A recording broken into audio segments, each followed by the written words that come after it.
Hello, I'm Rob Johnson. Here are stories making headlines right now. The man charged in the murder of Police Commander Paul Bauer is being held without bond after making his first court appearance today. CBS 2's Lauren Victory has that story.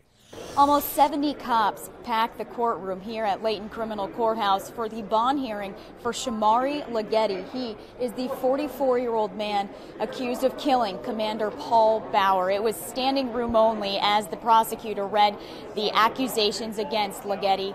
It's what we heard yesterday, that he was on Lower Wacker Drive when tactical officers approached him and asked him about something to do with narcotics and a narcotics investigation down there. Leggetti is accused of running. Commander Paul Bauer heard the call over his radio, jumped out of his car after a man matching this description.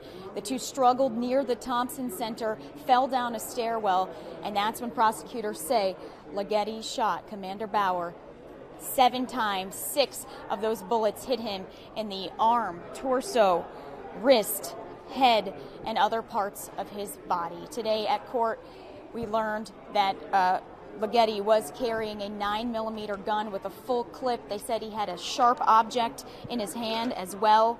Coke, heroin, and marijuana on him. He was also wearing a ballistic vest.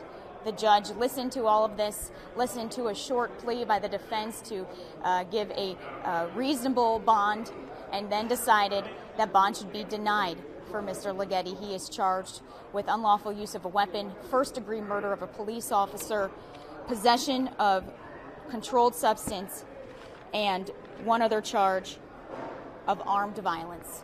He did not say anything in the courtroom, neither did the police officers there, to support and fight for the justice for their fallen brother.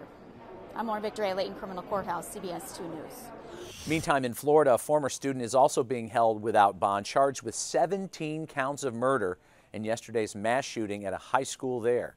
Here's Kenneth Craig. Are you Nicholas Jacob Cruz? Yes, ma'am. Nicholas Cruz arrived for his first court appearance in Florida's Broward County as a profile emerges of a troubled past. You're going to be held without bond until further order of the court. Classmates recall the 19-year-old threatening other students and bragging about killing animals before he was expelled from Marjorie Stoneman Douglas High School for disciplinary reasons.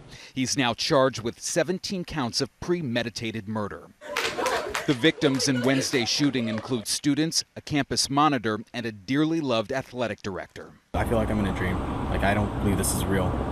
There's no way to describe what happened. Cruz had posted photos of himself on Instagram holding knives and guns. The Broward County Sheriff begged the public in the future to point out red flags. Don't think about calling us, call us. Investigators have been filling in a timeline for the rampage, starting with how the shooter walked right in fully armed. This particular individual came on the campus at the time of dismissal, and that is a fairly open time. Addressing the nation, President Trump avoided any specific reference to gun control. It is not enough to simply take actions that make us feel like we are making a difference. We must actually make that difference. While politicians debate the epidemic of gun violence, a shattered community gathered in prayer to remember the victims. Kenneth Craig, CBS News, Parkland, Florida. And now here's meteorologist Mary Kay Kleist with your forecast.